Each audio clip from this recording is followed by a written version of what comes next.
Wacana penggunaan dana bantuan operasional sekolah atau BOS untuk membiayai program makan siang gratis menuai penolakan dari kalangan DPR. Anggota Komisi 10 DPR RI, Andreas Hugo Pereira, menilai rencana penggunaan dana BOS untuk membiayai program makan siang gratis tidak tepat.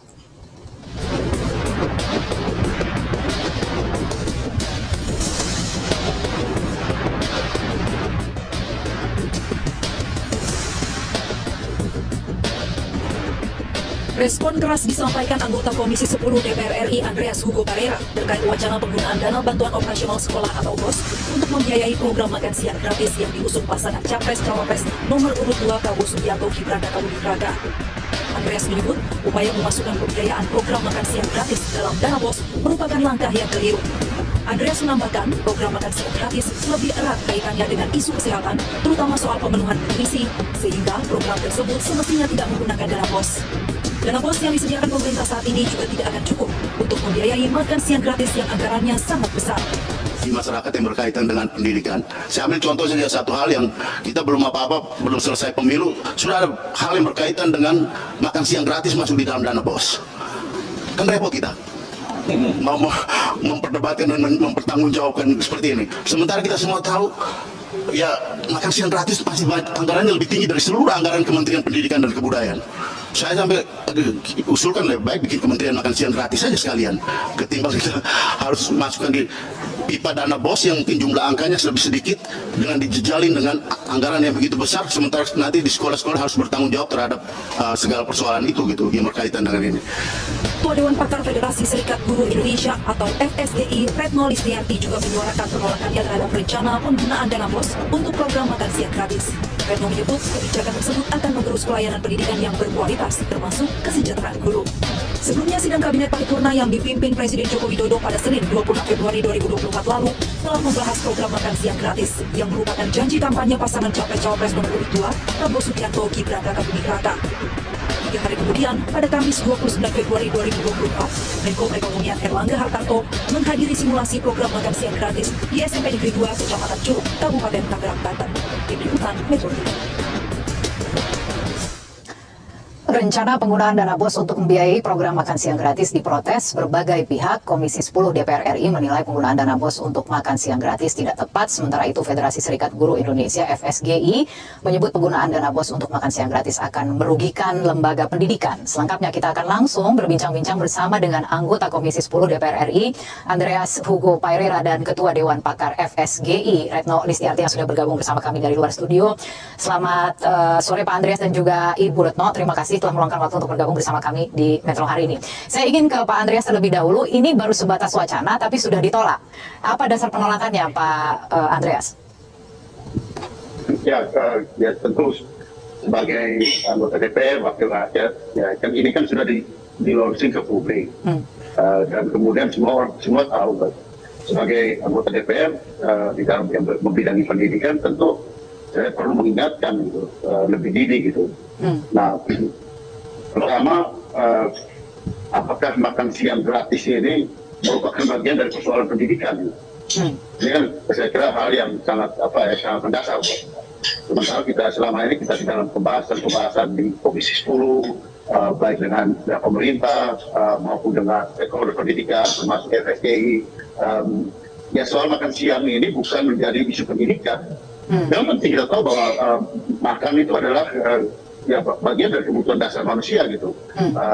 Dan ya pasti ada kaitan dengan karena makan siang itu adalah berhubungan dengan kesehatan, dengan pertumbuhan anak manusia, tentu akan berkaitan dengan pendidikan gitu. Tapi apakah itu itu adalah persoalan core, persoalan pendidikan? Kan menurut saya tidak gitu.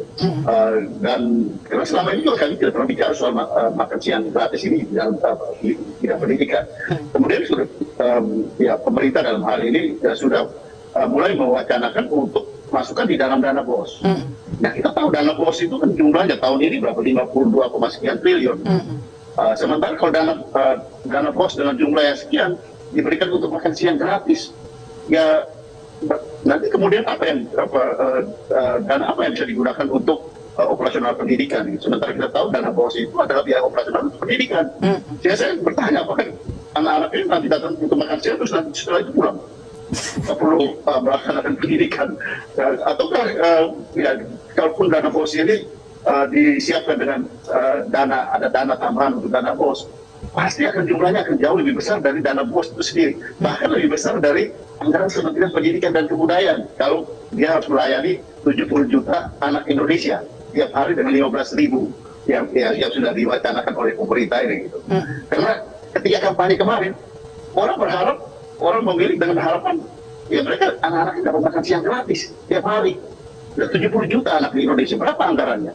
Kalau ya kira-kira yang sudah disampaikan oleh beberapa kalangan yang sudah mulai begitu, ini kan dananya 200 triliun lebih. Sementara dana yang dikelola Kementerian Pendidikan aja cuma 82, sekian triliun. Yeah. Jadi sementara dana bos lebih kecil dari itu lagi, karena itu adalah bagian dari operasional untuk biaya operasional biaya pendidikan. Jadi menurut saya agak kurang masuk akal gitu. Kemudian ini dimasukin di dalam dana bos ini gitu, artinya untuk makan siang. Ya baiknya bikin aja kementerian makan siang gratis kalian. Karena dananya pasti besar. Yeah. Kalau dikelola oleh salah satu bagian aja, katakanlah kalau salah satu direktorat aja di dalam Kementerian Pendidikan dan Kebudayaan, itu dana yang sangat besar gitu untuk makan siangnya. Nah itu alasannya saya gitu. Karena selama ini kita berkutat dengan persoalan berkaitan dengan pendidikan gitu. Yeah. Oke, beralih dulu kalau begitu Bu Retno. Baik, Pak Andreas, saya beralih ke Bu Retno. Bu Retno juga sepertinya kompak tidak setuju penggunaan dana bos ini kemudian dialokasikan untuk program makan siang gratis. Walaupun kemudian ada usulan misalnya bos afirmatif begitu yang kemudian digunakan ke depannya agar program ini masih bisa dialokasikan melalui penggunaan dana bos. Menurut Anda seperti apa, Ibu Retno?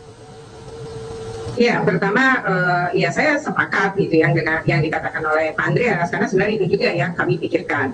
Yang kedua, sebenarnya kalau kita merujuk pada data ya, data itu kan menunjukkan dari Bank Dunia bahwa Bank Dunia sudah merilis negara-negara yang anaknya kekurangan makan itu siapa aja, dan Indonesia tidak termasuk sebagai negara yang anak-anaknya itu kekurangan makan lalu diberi makan gratis dengan anggaran yang berkali lipat gitu dari anggaran pendidikan itu sendiri. Kemudian yang kedua, kalau kami itu melihat bahwa akan masalah atau problem pendidikan kita kan bukan soal makan untuk anak-anak, tapi lebih kepada bagaimana akses dan kualitas. Nah, untuk akses misalnya, kita punya data juga nih bahwa di Indonesia untuk lulusan SD setiap tahun itu kira-kira 4 juta anak.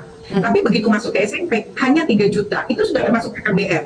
Nah, berarti ada 1 juta anak yang putus sekolah. Kenapa? Nah, ini kan justru yang harusnya kita pikirkan, sehingga angkatan kerja kita yang saat ini didominasi oleh lulusan SD nanti beranjak ke level yang lebih tinggi. Masa kita kalah dengan Singapura jauh banget ya? Singapura itu kan perguruan tinggi, dikuasainya, dominannya. Nah, Indonesia angkatan kerja ini justru dikuasai oleh lulusan SD. Yang kedua adalah ketika masuk SMP ke SMA, itu dari SMP ke SMA cenderung sama 3 juta, tapi kita tahu setiap PPDB itu kan ada tanda petik lah ya kegaduhan. Kenapa? Ya karena semua orang ingin masuk sekolah negeri, aksesnya tadi ingin masuk tapi sekolahnya terbatas, terutama untuk SMA dan SMK. Ya lebih baik membuka akses itu dibanding menurut kami gitu ya makan gitu. Lalu yang ketiga adalah kualitas. Nah, misalnya kesejahteraan guru, kalau dari data kami tahun 2019 gaji guru honor yang diambil dari dana bos itu kisarannya 300 sampai 1,5 juta. Artinya ini kecil di bawah UMR kan. Nah, untuk yang 300.000 misalnya itu banyak sekali daerah yang masih bayar 300.000. Karena memang anggarannya kecil, kemudian guru honornya banyak. Akhirnya kan harus dibagi karena ada persentase pembayaran honor. Nah, ketika kemudian 300.000 lah dibayar sampai 1,5 juta, kita berharap apa pada kualitas dengan guru-guru yang digaji segitu gitu. Jadi kami FSGI melihat akar masalah pendidikan bukan pada kebutuhan makan anak-anak, karena data menunjukkan anak Indonesia tidak kekurangan makan, tapi akses dan kualitas pendidikan itu yang harusnya ditingkatkan begitu. Iya, itu kalau kemudian anggarannya apabila disalurkannya melalui dana bos begitu ya, artinya dikaitkan dengan mutu pendidikan gitu yang ada di Indonesia. Kalau kemudian dipaksakan, konsekuensinya akan seperti apa? Saya akan bicara ke arah itu, tapi kita harus jeda terlebih dahulu. Kita akan kembali lanjutkan perbincangan ini sesaat lagi.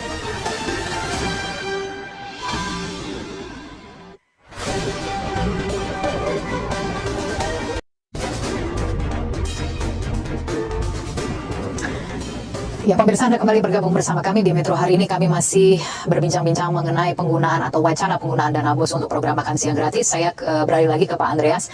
Pak Andreas, ini memang masih dalam tahap wacana, tapi kemudian kita sudah mendengar begitu ya rencana-rencana dan juga anggaran yang dibutuhkan untuk bisa menggolkan program ini. Bahwa kemudian dana bos itu yang sekarang diwacanakan untuk kemudian diproyeksikan untuk bisa menyalurkan atau misalnya memastikan program makan siang gratis ini berjalan ke depannya.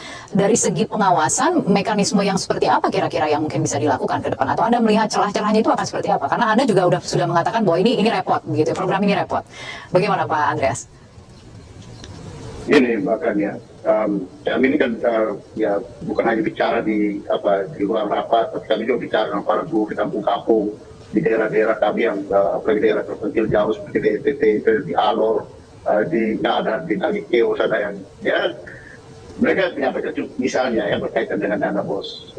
Selama ini kan dana BOS itu harus ya dengan laporan dan banyak guru. Mereka menyampaikan misalnya satu hal yang mereka sampaikan, ya mereka tidak punya keahlian di dalam bidang pengelolaan keuangan. Jadi ada guru ada guru yang harus ditugaskan mengurusi dana BOS ini, melaporkan dan memanage dana BOS ini. Dan itu seringkali menjadi persoalan yang ya kemudian membuat mereka harus meninggalkan urusan utama mereka pendidikan, dan tapi ya harus melaporkan dana BOS yang sekarang ada. Nah itu saya sudah masalah, itu saya sudah satu hal, sehingga ya ini satu hal yang perlu kita dukung lebih baik sehingga dana BOS itu dikelola dengan lebih baik lagi. Nah, kalau tambah lagi dengan usaha makan siang, kan siapa yang nanti mengurusin? Apakah nanti vendor? Atau kapan? Apakah guru-guru nanti diberikan tugas tambahan untuk menyiapkan makan siang gratis? Karena ini kan di sekolah kan.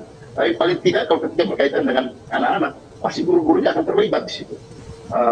Jadi akan menyita waktu mereka untuk mengurusi pendidikan dengan tambahan tugas lagi mengurusi makan siang untuk anak-anak ini gitu. Nah ini hal-hal yang saya lihat sebagai tantangan lain lagi dalam dunia pendidikan berkaitan dengan ya makan siang gratis ini gitu. Sehingga kembali pada hal tadi gitu, ya program ini kedengaran populis, bagus, enak gitu kalau mau menawarkan sesuatu yang gratis kepada orang, siapa yang tidak mau gitu. Tapi masalahnya pertama anggaran dari mana? Yang kami tentang tentu jangan sampai mengambil lagi anggaran pendidikan yang sudah terbatas, yang dikelola oleh Kementerian Pendidikan dan Kebudayaan yang merupakan mitra dari Komisi 10. Karena itu akan mengurangi tadi yang disampaikan oleh Ibu Retno, upaya kita untuk meningkatkan kualifikasi pendidikan kita gitu. Satu contoh yang kita hadapi sekarang, tantangan kita, tadi Ibu Retno juga sudah menyinggung, lama belajar orang Indonesia rata-rata di dalam evaluasi kami terakhir dengan Kementerian Pendidikan dan Kebudayaan itu 7,69 tahun. Artinya apa? Rata-rata lama belajar orang Indonesia itu belum lulus SMP. Nah, bagaimana kita bicara soal kualitas sumber daya manusia yang merupakan program utama dari 6 program dari pemerintahan Pak Jokowi Kiai Haji Maruf Amin ini. Gitu. Nah, oleh karena itu, sejak 2 tahun terakhir ini kami mendesak pemerintah dan termasuk dalam Bappenas untuk meningkatkan dalam wajib belajar 12 tahun. Nah, wajib belajar 12 tahun ini untuk menjawab persoalan yang tadi juga disampaikan oleh Bu Retno tadi. Tapi itu tentu konsekuensinya apa? Membutuhkan pembiayaan yang lebih. Selama ini kita punya program ya dana BOS, dana BOS yang untuk seluruh siswa di suatu sekolah dan dihitung per kepala, sehingga semua siswa memperoleh jumlah yang sama di sekolahnya atau di wilayahnya. Karena dana BOS ini juga beda-beda tergantung tingkat kemahalan di suatu wilayah. Nah juga ada beasiswa tambahan. Karena putus sekolah di Indonesia itu kebanyakan disebabkan oleh ya persoalan ekonomi orang tua. Dan ini yang harus kita support melalui beasiswa. Untuk kemudian anak-anak itu bisa melanjutkan pendidikannya minimal 12 tahun. Setelah itu kalau bisa mereka masuk ke dalam perguruan tinggi melalui kuliah baik reguler maupun aspirasi. Jadi hal-hal seperti ini yang kita butuhkan. Bahkan kita butuhkan meningkatkan jumlah anggaran pendidikan itu untuk salah satunya mengejar soal lama belajar manusia Indonesia, anak Indonesia tadi. Di samping masalah yang menyangkut guru, masalah yang menyangkut infrastruktur pendidikan, dukungan untuk metode pendidikan yang sekarang kita kenal dengan Merdeka Belajar yang juga membutuhkan anggaran-anggaran untuk meningkatkan kualitas dari metode belajar, metode pendidikan yang digunakan kita sekarang. Jadi banyak sekali hal-hal yang berkaitan dengan pendidikan. Tapi yang ini saya tidak melihat sebagai persoalan pendidikan. Bukan sesuatu yang urgen begitu ya. Tapi kalau kita bicara dari anggaran pendidikannya, Pak Andreas, ada sempat menyinggung karena lagi-lagi sumbernya akan diambil dari mana begitu ya. Dari anggaran pendidikan yang sekarang itu seperti apa sebenarnya posturnya, berapa banyak yang kemudian dialokasikan untuk dana BOS, berapa banyak yang untuk kesejahteraan guru, apakah mungkin misalnya ketika diotak-atik ada bisa anggaran yang tersisa begitu yang bisa digunakan atau seperti apa Pak Andreas? Ya kan ya, tadi kan saya sudah sampaikan. Kalau ini anggaran makan siang ini hitungannya 15.000 per hari untuk ya katakanlah kalau 30 juta anak aja kalau mau dihitung, atau mau dipilih kalau 70 juta anak itu sudah 200-an juta lebih. Itu lebih besar dari anggaran pendidikan yang dikelola Kementerian Pendidikan dan Kebudayaan sekarang. Oke. Jadi logikanya tuh nggak masuk gitu. Dari segi pembiayaan soal penganggaran. Makanya saya bilang ya secara tanda petik menyindir ya udah bikin aja Kementerian Makan Gratis untuk menunjang pendidikan Indonesia. Sehingga nanti ya dikelola khusus gitu. Karena ini jumlah anggarannya lebih banyak dari banyak kementerian yang lain juga gitu. Kami Kementerian Pariwisata dan Ekonomi Kreatif hanya 4 triliun. Ini 200 triliun lebih. Iya, iya. Dari mana anggaran itu? Saya sendiri belum punya ide untuk itu gitu. Ya, tapi silakan kalau pemerintah berpikir bahwa itu adalah hal yang sangat urgent untuk carilah jalan gitu. Oh iya, carilah jalan. Bu Retno, ada jalannya? Jika memang dipaksakan, bagaimana kira-kira mekanisme yang mungkin bisa digunakan? Ya, kalau memang dipaksa ya, misalnya soal makan nih, sebenarnya kalau kita merujuk pada negara-negara yang ngasih makan siang gratis, mereka tidak ngasih makan SMP dan SMA. Jadi mereka tuh ngasih makannya PAUD dengan SD. Tapi kalau memang mau ya berarti pada level PAUD. Dan kenapa PAUD dan SD? Karena mereka jauh lebih berdampak soal makan dibanding anak SMP dan SMA. Itu udah telat kalau SMP dan SMA. Jadi memang PAUD dengan SD itu masih mungkin. Nah yang kedua, jumlah SD juga banyak. Nah kalau paling mungkin mau ya di PAUD. Lalu bagaimana anggarannya? Mungkin kalau mau ya, anggaran itu adalah kan ini anggaran pendidikan 660 T. Tapi buat Kemendikbud dan Kemenak yang punya sekolah kan nggak seberapa sebenarnya dibanding sekolah-sekolah kedinasan. Nah mungkin ngambilnya bisa dari sekolah-sekolah kedinasan gitu. Yang paling tinggi sekolah kedinasan itu yang dikelola justru oleh Kementerian Keuangan. Nah kalau memang mau ngambil pun ya, kalau saya pernah itu ya diskusi untuk menghitung itu paling banyak juga 75 T paling.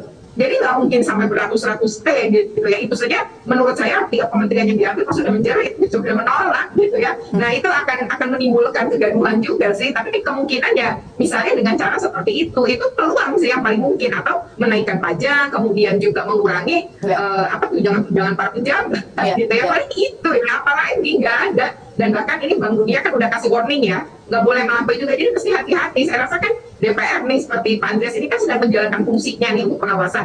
Nah kami kan organisasi profesi guru dalam Undang-Undang Guru Dosen juga punya tugas dan fungsi di pasal 42. Kami juga harus ikut menjaga dan mewujudkan tadi pendidikan berkualitas. Nah kalau ini ganggu kualitas pendidikan, makanya kemudian ditolak wacana ini. Karena kalau didiamin nanti jadi benar-benar dan nggak ada lagi gitu pembiayaan pendidikan, kan bahaya banget gitu. Seperti itu sih makanya. Iya. Mudah-mudahan semua catatan ini didengarkan. Terima kasih sekali lagi telah bergabung bersama kami di Metro hari ini.